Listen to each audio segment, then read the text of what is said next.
Unajua kuna kitu kimoja ambacho watu hawakielewi. Kufanya drama sio tatizo wala sio kosa. Si umeelewa? Kutafuta tension kwa msanii sio tatizo. Si umeelewa? Sanaa ni zaidi ya kuimba ujue. Sanaa ni lazima pia uwe na story pia. Si umeelewa? Unapokuwa unatengeneza dramas, unatengeneza maswali, unatengeneza vitu fulani vya ambavyo kuzungumza out of muziki wako na nini, ni sometimes inamuongezea value msanii. Si umeelewa? Hakuna ubaya kwamba eti msanii akitengeneza kiki anaua muziki wake. Hapana, vitu kama hivyo havipo. Kuna wasanii kama Kanye West miongoni mwa wasanii ambao anatengeneza drama sana na watu wanajua matukio yake sana kuliko hata muziki wake. Si umeelewa? Lakini still now anasikika. Si umeelewa? Na kuna wengine ambao hata sio wasanii, ni watu tu ambao wanatengeneza tu matukio yao na trend basi. Familia ya Kim Kardashian kama unyo unaifahamu. Sio wasanii, ni celebrities tu ambao ni watu wenye maarufu, lakini wanatengeneza drama, maswali na nini, vitu vingine kama hivyo, vitu vina trend, maisha yanaendelea, anapata endorsement, anapata pesa. Kwa hiyo kiki lazima iendane na uhalisia pia. Usitengeze drama ambao wakitumisha siku inaharibu paka utu wako. Ndio vile ambavyo watu wanavizungumza. Kwa mfano msanii unavyojifunza ngono video kama zile za utupu na nini, una post unatokanana na mtu sometime. Unajua kuna drama ambazo sometimes ukizifanya mtu hataki kuangalia, anasema kwamba watu wana akili kweli hao. Si umeelewa? Tengeneza drama ambayo inakuwa ina relate pia na kazi yako. Si umeelewa? Umemwambia msanii bana mwezi unaachia album afu baadaye una cancel. Si umeelewa? Kwa mtu anakuwa anazungumzia kazi yako. Of course ni drama umeailisha kwa makusudi, lakini ni drama ambayo inakusaidia wewe kukukuza. Watu watakuwa kwa nini amecancel kuachia album yake ama EP yake? Kwa nini amefanya kitu kama kile? Kwa hiyo bado naambia bana, samahani ndugu zangu, kuna tatizo lilitokea fulani. Yaani tukizungumza katika hali yako ya muziki pia ni drama, lakini sio katika kutoa mpaka utu wako sasa kwa sababu ya kutengeneza kiki na drama kama hizo. Nimeona pia umeniambia kuhusu kina Chino pia. Chino anajitahidi sana kusema kweli. Na nimpongeze kila alichokifanya, kwa maana kufanya kazi yeye na Mama Amina. Kina Kingamzi pia niona alifanya nao kazi. Ni kazi nzuri. Si umeelewa? Ni kazi nzuri niliona kwa Chino kufanya kazi kama ile. Kiukweli sioni kama ina tatizo, ni kitu kizuri. Na tunahitaji wasanii kama kina Chino ambao wanaweza kusupport pia wasanii wachanga ambao ni wadogo wakawapa support. Si umeelewa? Mwisho siku wasanii wachanga pia wenyewe wanahitaji kufika somewhere. Si umeelewa? Hata na hii nimeiona pia hata kwa nani? Doto Magari pia amekuwa akiwasupport pia baadhi ya wasanii wadogo. Dogo Rema pia tulimuona pia. Kuna wengine pia ambao wanafumba majicho kama kina Ruga, si Dogo Ruga wale. Na wengine wengi ambao amekuwa kiwatoa. Na kuna niliona wengine wakasema wasanii wa kike wamepoteza na nini? Hapana. Unajua sometimes kwenye maisha bana, sio lazima trend kila wakati. Unaweza trend mara moja afu ndo tobo lako hilo. Si umeelewa? Kwa hiyo kuna watu ambao walitrend ama walikuja kwenye muziki kupitia kiki pia. Si umeelewa? Yaani kuna kiki imetokea, mtu ndiye ameibuka, baada ya kiki kuisha na akaendelea kuimba na shakuwa star sasa. Si umeelewa? Umeuliza swali zuri sana. Na ili watu wamekuwa kilichanganya sana. Nikutolee mfano mdogo. Mwaka 2022 na 23 kama sikosei. Nadhani 22 au 21. Kuna pambano la ngumi lilirushwa na Charlotte kwa Azam TV. Ilikuwa ni Karim Mandonga na jamaa mmoja hivi anaitwa somebody nani yule. Nimemsahau jina lake.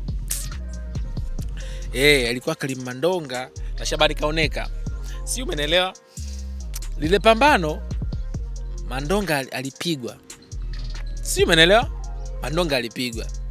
Lakini mtu ambaye alikuja akatengeneza pesa na akaanza kutrend zaidi ni Mandonga ambaye alipigwa. Baadaye Shabani Kaoneka kana anajua na vyombo vya habari. Akana lalamika, mimi nimeshinda, media zinioji, mtandaoni sizungumzii na nini, mtu ambaye nimempiga ndo anamfuata. Si umeelewa? Riziki bwana, muziki ni kazi. Sijui umeelewa, kama kazi zingine. Na kazi yoyote sio lazima ujue sana ndio uweze kutengeneza pesa. Kwenye maisha kuna kitu kinaitwa bahati. Si umeelewa? Kwenye maisha kuna kitu ambacho kinaitwa si ni nyota niseme. Si umeelewa? Yaani ndio hivyo Mungu amepanga iwe. Si umeelewa? Sasa ukilalamika kwamba kwa nini kapewa yule ambaye Jeff mimi najua sijapata nafasi, unategemea mtu ambaye ajui akale wapi? Si unanielewa ninachokwambia? Okay sawa, tunataka tutoa support ambao wana talent. Ambao wana talent alafu kulima hawezi, hawajasoma, hawajafanya chochote, wakafanya kitu gani? Wakae vichaa, wakaibe. Si umeelewa? Uwezi jua mtu ambaye unamwona wewe hajui kuimba lakini ana utu ndani yake. Labda pengine Mungu kutokea riski anayomjalia pale, anamsaidia nani? Uwezi jua background ya familia yake nyumbani kule ikoje. Inawezekana wewe mwenye sauti nzuri pia kuna namna ambayo Mungu anakuona tu usipofanya kile unaweza kufanya katika njia nyingine ukaenda. Ni sana juzi nikaa nashangaa tu paka binadamu tu sisi tumepoteza, si ni utu tunapoteza. Juzi ninashangaa paka unaanza kumchukia Mama Amina. Hebu kani maji mtu ambaye hata hajui hata ustani nini. Hajui hata pesa nao lipo ni kiasi gani. Si umeelewa? Wanapokea tu ni management na watu wanaomsimamia, lakini watu bado wanachukia na Mama Amina.